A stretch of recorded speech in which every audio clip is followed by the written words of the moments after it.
Hello sa lahat. Ang title ng video ito ay Makasalanang Pag-uugali ng Mga Lalaki. So, itong video para sa mga lalaki lamang. Ito ang mga makasalanang pag-uugali ng mga lalaki. Dominating at pagiging agresibo upang kontrolin ang mga taong gusto nila, lalo na ang mga babae. So, itong sasabihin ko sa inyo, hindi lamang sa experience ko, kasi na-experience ko ito sa mga lalaki, mas matanda sa akin, katulad ng mga ninong ko, tatay ko, at kaibigan ko, mga pinsan. But, itong sasabihin ko, galing sa Bible mismo din. And ma-explain ko sa inyo ano ang masamang ugali ng mga lalaking kailangan nilang pagsisihan para kung gusto nilang makapasok sa langit. Okay? Sa Genesis chapter 3 verse 16, ito ay nagsasabing ang iyong asawa ay mamumuno sa iyo.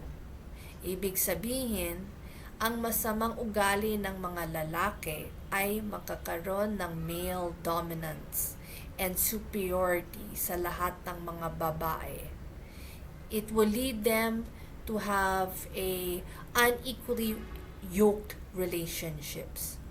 So, itong dominance and superiority nila and agresibo, normal behavior yan. Kung yung they act sinful,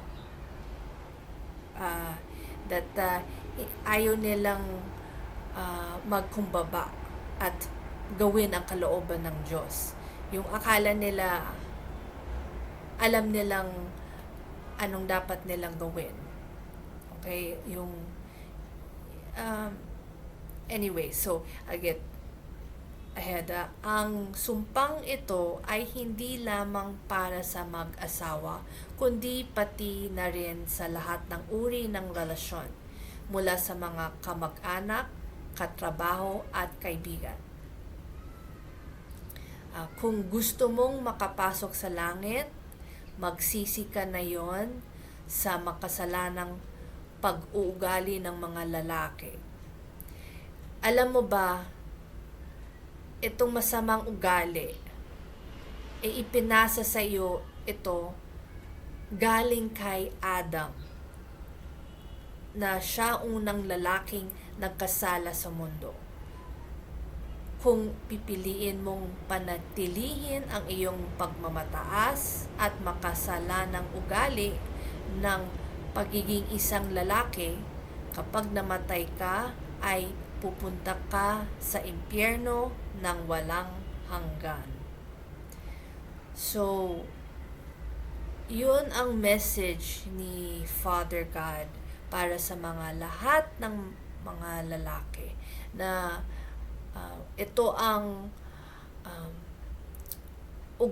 masamang ugali na normal nang gawin. If kunwari nainis ka, tapos yung dominating ugali mo will come out of you, and natural yun sa katawan ng mga lalaki, okay, or superiority or agresibo, and kailangan mo tanggalin sa buhay mo yung ugali. And the only way kaya mong tanggalin is through Jesus Christ. Siya lamang ang pwedeng tulungan ka. Kita mo, si Jesus Christ, ganun siya, lalaki din siya. Okay? At hindi niya nagawang mga ganun bagay ng gusto niya i-control ang mga babae. Gusto nag-humble siya. He became humble and submissive and obedient to Father God's will. At yun ang dapat gawin ang mga lalaki kung gusto nila pumasok sa langit. That is a godly man or boy. The example of Jesus Christ, how he lived. Okay?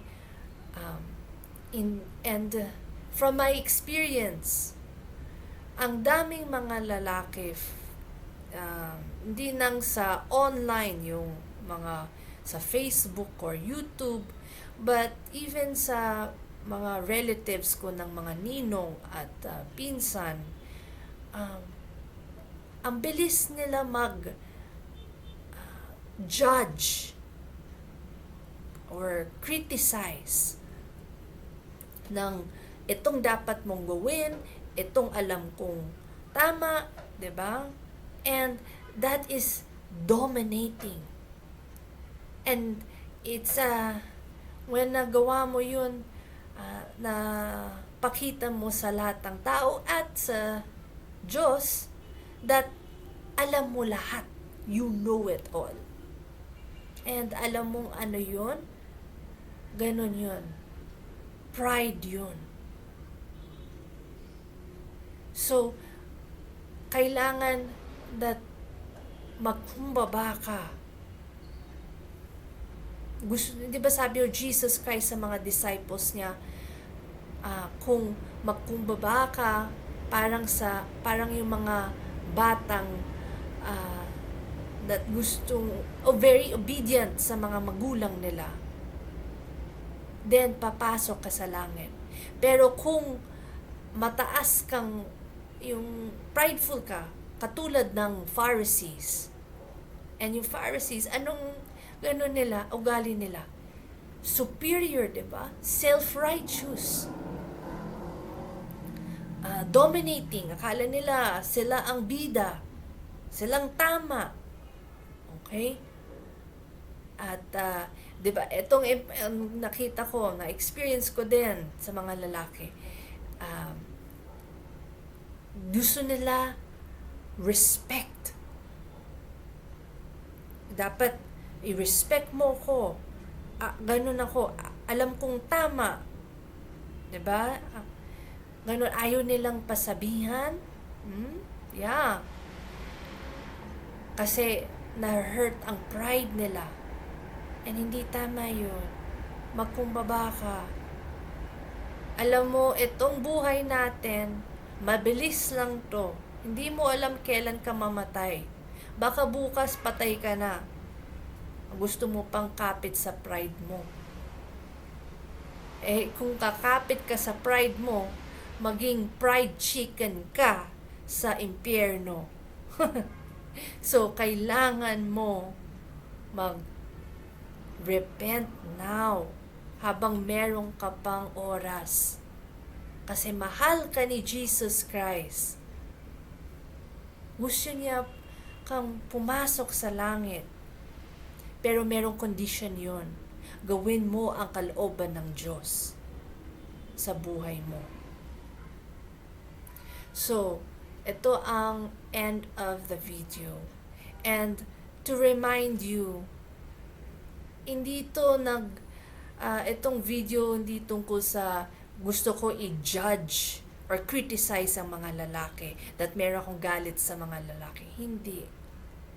Itong video para i-warn ang mga masamang ugali ng mga lalaki, that hindi, kung gagawin nila to pa rin, ayaw nilang magsisi, pupunta sila sa impyerno. Even though pari sila, even though pastor sila, even though kung tulungan mo ang daming tao, baliwala lahat yun. Kasi prideful ka pa rin. Meron ka pa rin kasalanan sa buhay mo, ayaw mo magsisi. Okay? So, this is the end of the video. May Jesus Christ bless you.